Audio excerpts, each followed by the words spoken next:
Olá a todos, bem-vindo a mais um videocast. Esse é o TourQuest e hoje a gente vai falar de cultura, de cinema com esse grande artista do nosso estado, Davi Cardoso.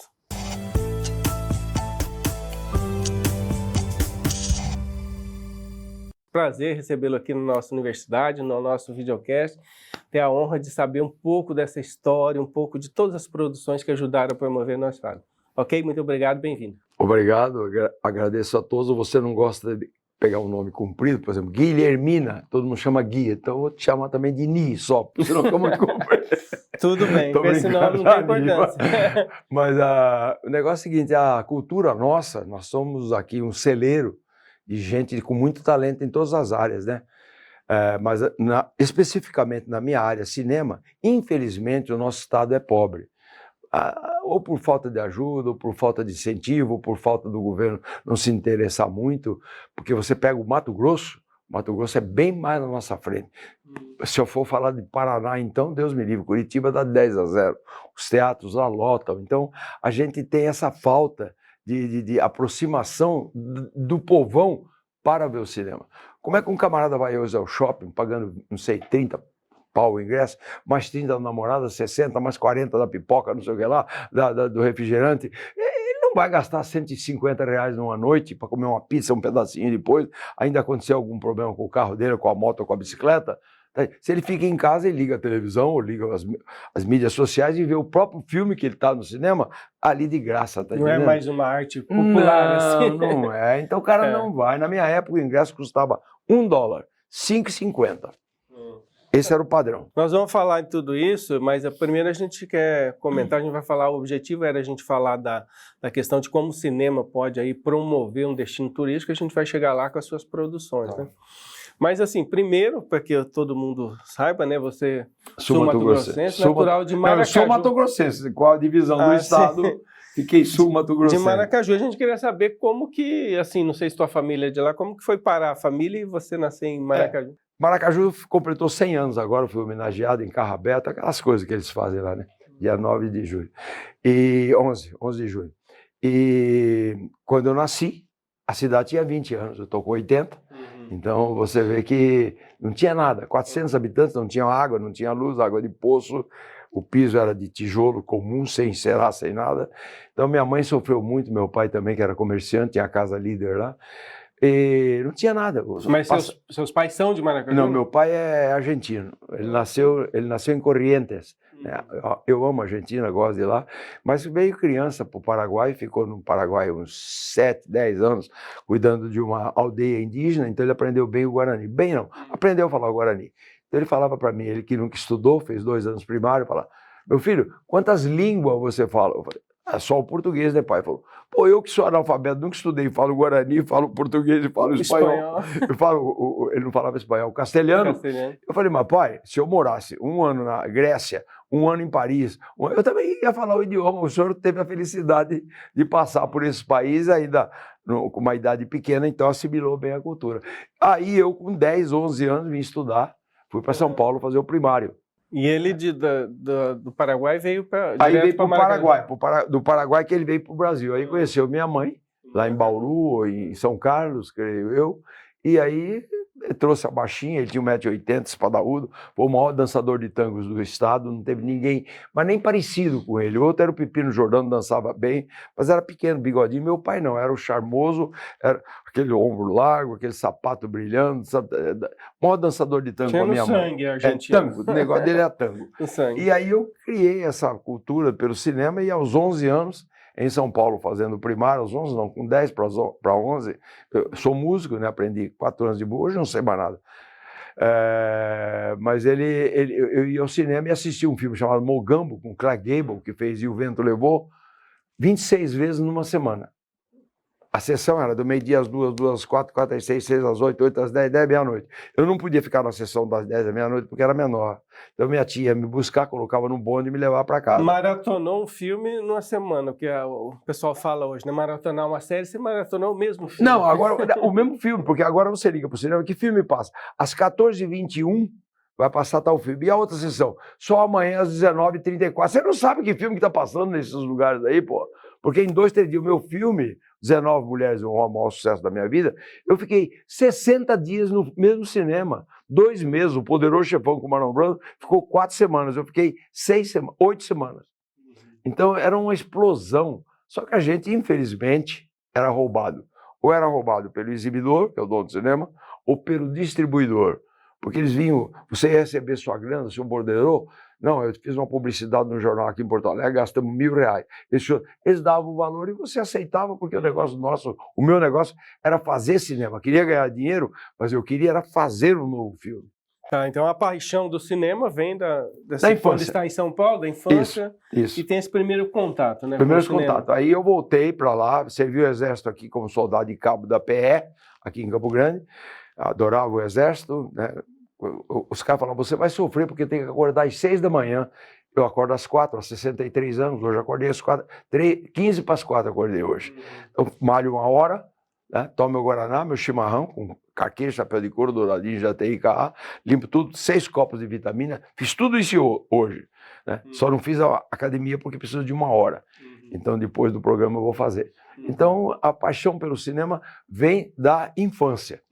Tanto é que o primeiro filme meu, filho, chama James, por causa do James Dean, que era o marido. O segundo, Davi Cardoso Júnior, era Davi Marlon Cardoso, por causa do Marlon Brando. A minha ex-mulher que já faleceu falou, não, chega de artista, não tem mais nome de artista estrangeiro. Tirou, tá entendendo? Mas a minha loucura era por cinema, esse tipo de coisa. Mais o cinema americano. A minha ideia era vencer nos Estados Unidos. Infelizmente, não foi possível. Não. E o nome artístico de Davi é escolha tua ou foi indicado? Não, esse aí eu fui fazer um filme, o diretor do filme, Itamar Borges, falou, olha, eu morei nos Estados Unidos vários anos, tira o Darcy. Darcy primeiro que é nome de mulher.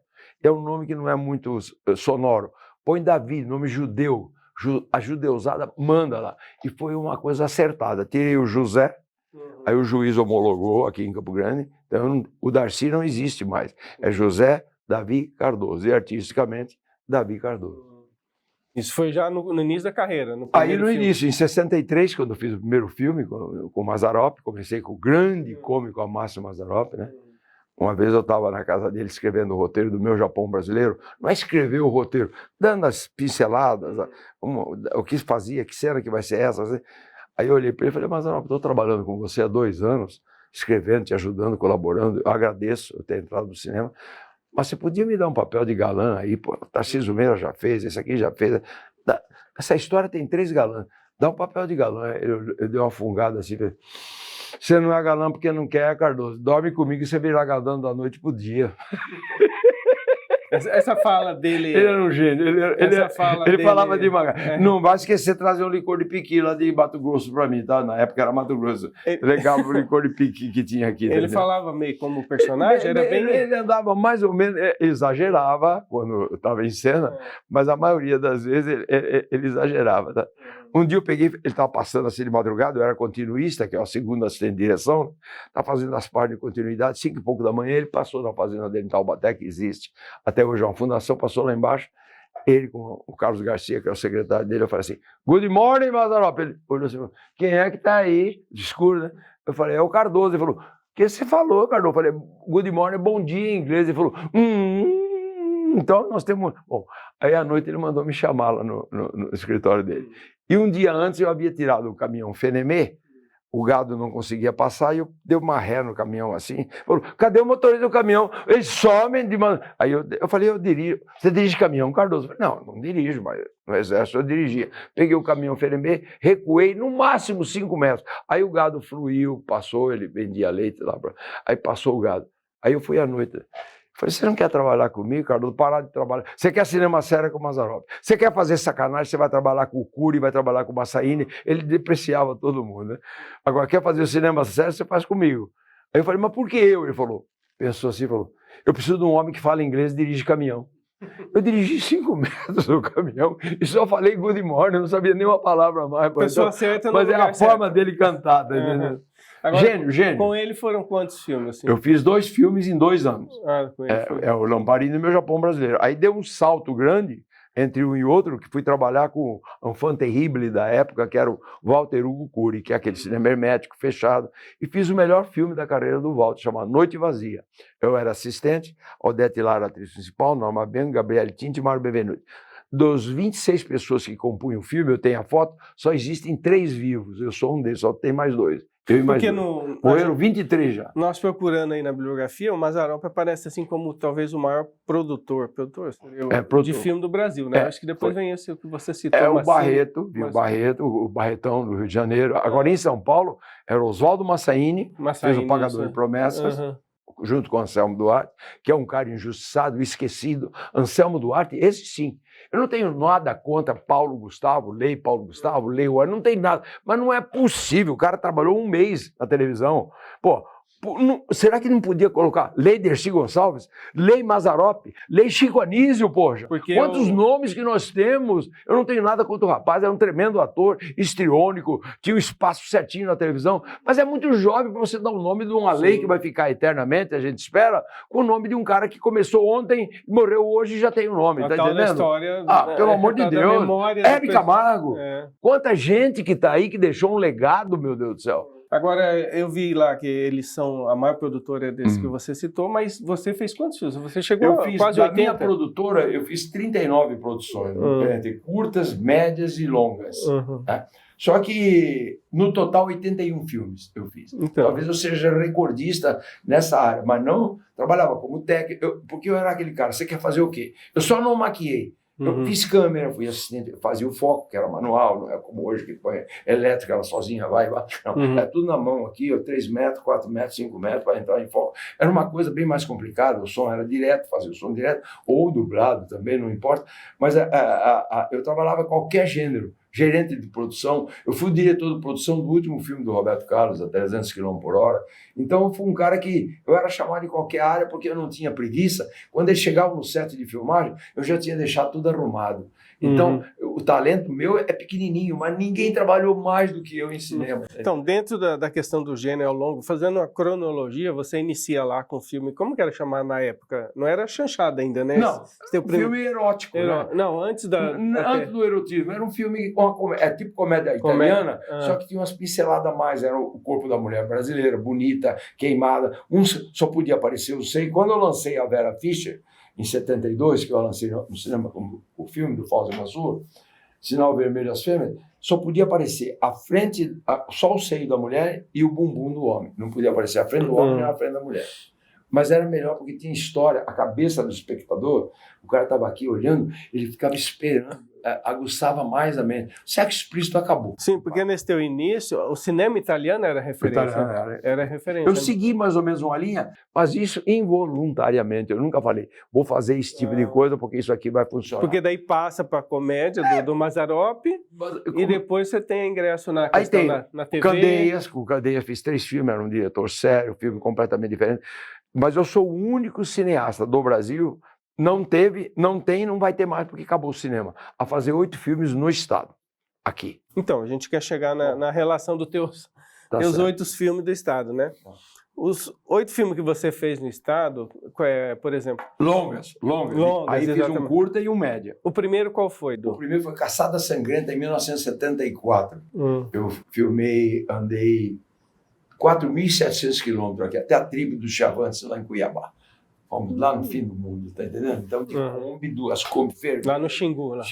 Fomos lá na divisa. Então, eu sempre quis explorar o estado. Então, passava, a prefeitura dava estadia, alimentação, aquelas coisas básicas. Né? Então, a gente parava em Cuiabá, parava em Corumbá, parava em Aquidauana, Maracaju, Cidrolândia, e fazia algumas cenas dentro da cidade. Ou o carro correndo, ou em frente à prefeitura. Eu sempre dei uma pitada de Mato Grosso e depois Mato Até Grosso então, né? Então, porque nós no turismo trabalhando muito a questão dos destinos na questão da promoção do filme, né? Nós temos o clássico exemplo do Elvis com Acapulco, né? Acapulco. Que tudo bem que tem a sua lógica, né? Eles fugiram um pouquinho lá das produções caras lá dos Estados Unidos para filmar em Acapulco, mas promover o destino. Promover o local. Né? Eles tinham uma ajuda financeira, só que eles tinham ajuda mesmo. Não é como aqui, que às vezes premiam pessoas que fazem o filme e nem entregam. Tem vários casos. Bom, mais do que eu, ninguém sabe porque eu acompanhei a Embrafilme, a Fundação e tudo, depois a Lei Rouanet e agora essa Paulo Gustavo. Tá entendendo? Então, não estou dizendo que se eu realizar uma outra produção ano que vem, talvez eu vá precisar. A lei é Paulo Gustavo, a gente vai entrar com o pedido, solicitação, não sei. Aí dentro dos teus 8 filmes que você fez, tem um que leva o nome Pantanal, não tem? Eu fiz um filme com a princesa Ilha de Fürstenberg, ela é uma princesa mesmo, sangue azul. Ela foi casada com o Baby Pinhatari, o maior playboy que já teve no Brasil, tá? Mas ela era sangue europeu, italiana, sobrinha do dono da Fiat Mundial, a Agnelli, que já morreu. Sim. Ela era considerada, no ano que eu trabalhei com ela, a 5ª ou 6ª mulher mais rica do mundo. E eu a trouxe para cá. E ela fez o filme aqui. Só que o filme ela tinha que trabalhar 25 dias, trabalhou 15 dias, e daí eu tenho que voltar para Roma, tenho que fazer um desfile com o Valentino, daí depois da manhã estou de volta. Falei, não, depois da manhã não, porque o avião vai sair hoje, vai te deixar em Corumbá. Você vai pegar o avião VASP, vai chegar em São Paulo, vai pegar o Ibéria, você vai demorar uma semana, eu não tenho, estou com a equipe 40 e poucas pessoas aqui no Pantanal, não posso te dar uma semana. Não, e eu tenho que ir, vou trazer a fotógrafa do Paris Beth, vamos fazer uma matéria para esse filme. Bom, ela falava enrolado, pegou e foi. Quando ela voltou, eu já tinha filmado 50% das cenas dela sem ela. Então ficou um filme truncado, chamava Desejo Selvagem, embaixo, subtítulo, Massacre no Pantanal. É esse que é o filme. E também você rodou em Maracaju, um filme. Maracaju. Que é o Caingangue, a Pontaria do Diabo. Esse é o maior Bang Bang.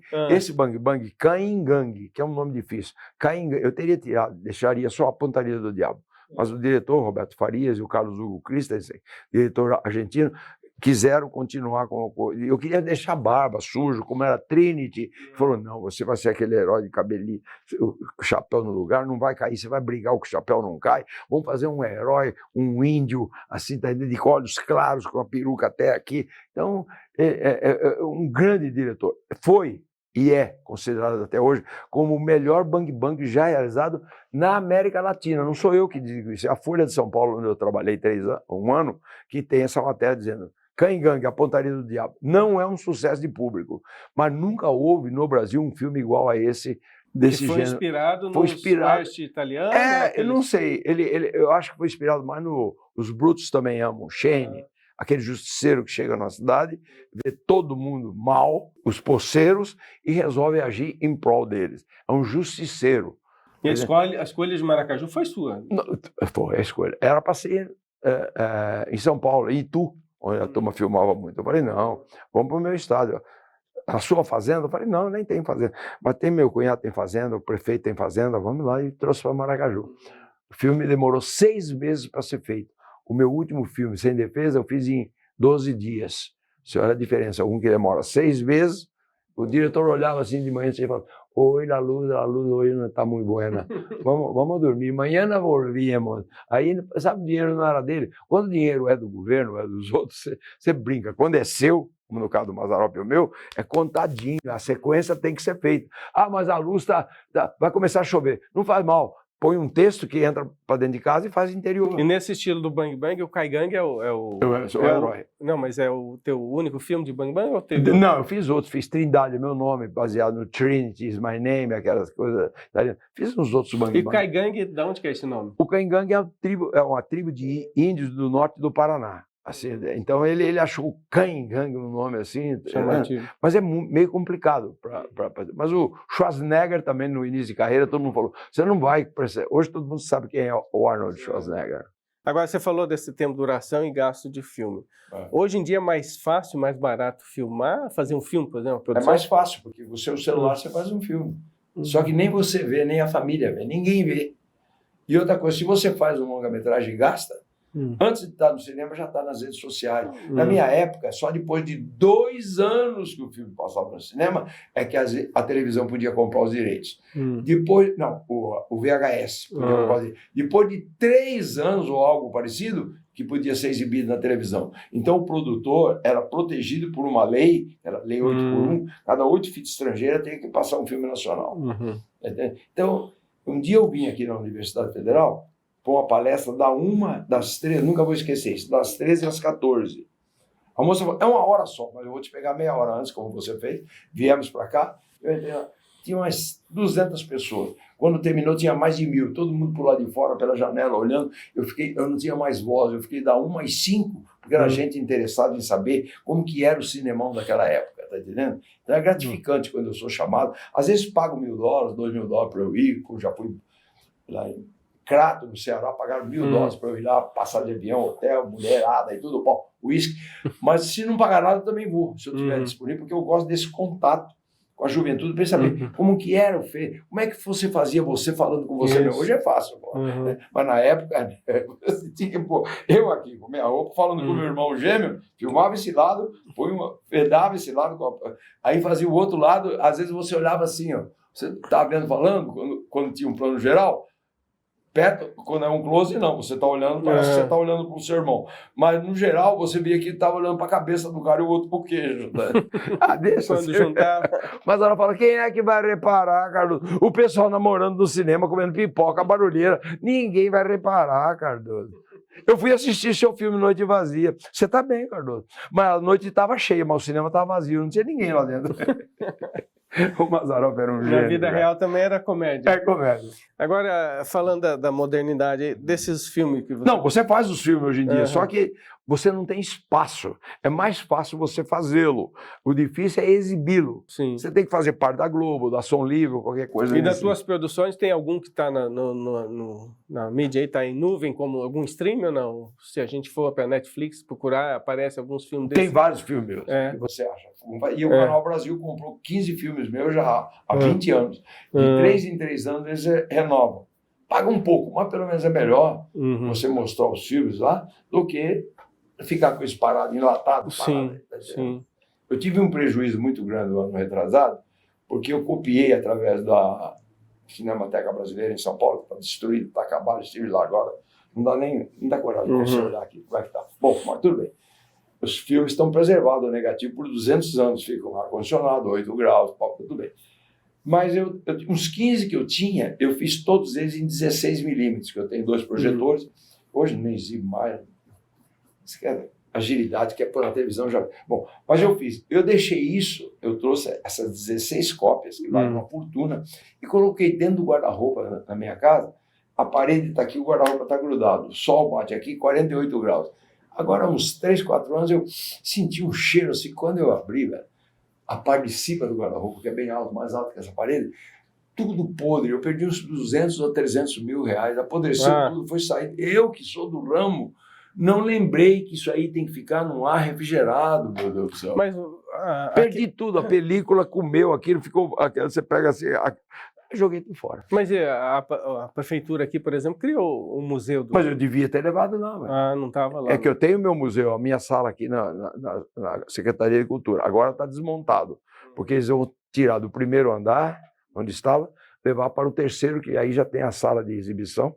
Então, essa é a promessa do novo diretor lá da Fundação de Cultura. Eu falei com ele agora 1 mês atrás. Agora, voltando a fazer a cronologia, assim, para o pessoal que está nos ouvindo saber exatamente o tamanho, vamos usar assim, do Davi Cardoso, né? Se você pegar, até trabalhando com o Mazzaropi, que era um produtor altamente conhecido na época, depois você sai, vai fazer novela, vai fazer as novelas top da TV da época. Foi. Né? Então, assim, Globo. Nós podemos considerar pelo menos aí uns, sei lá, quanto tempo que Davi Cardoso foi o bambambam do cinema no Brasil. Eu aconteci, não teve ninguém mais do que eu. Não estou falando em talento. Talento tem que ficar 10 vezes mais do que eu. Com a minha visão, não. Por exemplo, o nome 19 Mulheres e um Homem era o Homem Perdido. Você acha que o espectador que está passando com a maletinha na rua, vê na porta do cinema, o Homem Perdido e outro, 19 Mulheres e um Homem, qual que ele entra? Isso é muito importante, a questão do nome. O título é tudo, cara. Então eu pegava o autor, às vezes eu não sei escrever, apenas olhava e falava, isso serve, isso não dá, isso é muito caro. Isso eu ia Bom, e sempre acertava. Os 2 últimos que eu quis colocar um nome limpo, afundaram. Aí eu parei, isso há 30, mas eu fui de 74 até 90, 16 anos, de 74 até 90, eu fui um dos únicos a realmente ser aquele cara, esse cara faz cinema. Tanto é que eu sou o único sul-brasileiro, sul-mato-grossense, a sair 2 vezes na contracapa da Veja. Hoje ninguém lê mais. Mas na capa saiu Fernando Henrique Cardoso, eu na contracapa. Lula na capa e eu na contracapa. É porque eu tenho alguma coisa para dizer. Sim. Então eu falava, eu sou pornográfico? Não, pornográfico é a televisão brasileira, que entra no seu lar, com cenas pesadas, muitas vezes mais fortes do que os meus filmes, tá entendendo? E com criança ao lado que não sabe discernir o que é a realidade e o que é a verdade. E o pai, para não ficar, e os pais, muitas vezes, não estou rotulando, vai para lá, vai assistir televisão. Então, tá entendendo? Não sou contra a novela, mas esse tipo de novela devia passar 11 horas da noite, mas aí não tem quem vai assistir, porque o camarada trabalha no outro dia. Então eu sou um cara que perdi muita coisa na minha vida por falar naquilo que eu acredito, naquilo que eu trabalhei. Então, tudo que eu fiz é da minha cabeça, tá entendendo? Então, eu era... Outra coisa, eu fui mais do que os outros, porque eu não era só o produtor. Eu era produtor, diretor, ator principal da maioria dos filmes, a Moreninha, por exemplo, que é um clássico. Fiz 9 novelas, 4 como ator principal. Foi o primeiro galã da Bandeirantes, com cara a cara. A Fernanda Montenegro, a minha mãe, eu tinha tanta força e tanto nome que o meu salário era igual dela. Hoje eu não me chamo para fazer nenhuma ponta. Bom, tudo bem. Então é igual, meu nome em primeiro lugar. Eu falei, eu trabalho, meu nome em primeiro lugar. Bom, depois eu fiz a primeira novela minha na Globo, O Homem Proibido, em 82, com tremendo sucesso. Elizabeth Savala, Lídia Broni e tal. Bom, depois eu fui para a primeira novela do SBT, que era TVS, Uma Esperança no Ar. E assim foi indo. Depois eu fiz Mas a Moreninha foi... A Moreninha é filme. Ah, foi filme. A Moreninha no teatro era o Perry Salles com a Marília Pêra, no teatro.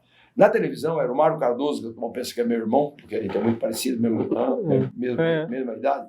Todo mundo dizia, ô Mário, eu tive na novela. Eu falei, deixa barato que até explicar. Bom, aí o Mário Cardoso. E no cinema, a Sônia Braga, que nós lançamos, eu a vi num espetáculo chamado Hair, e o diretor falava, essa vai ser a Moreninha. 1,50 m, da altura, branquinha. Eu falei, mas isso é Moreninha? Eu não tinha noção, nunca tinha lido o romance.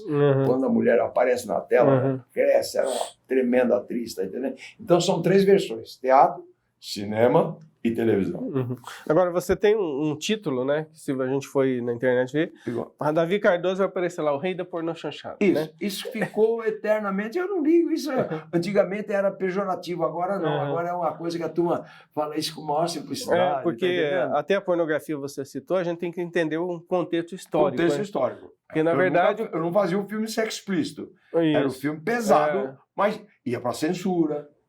Eu fiz o Jô Soares 2 vezes, uma vez... Ele falou, você deve ter raiva da censura. Eu falei, não tenho raiva de nada. Mas se os filmes não são cortados, eu falei, o meu, do Zé do Caixão, desse aqui, tudo é cortado. Mas só que são exibidos. Você fazia um filme com 1h40, ia para Brasília, cortava 10 minutos, tira aquele peito, tira aquela bunda, tira não sei o que lá, cortava.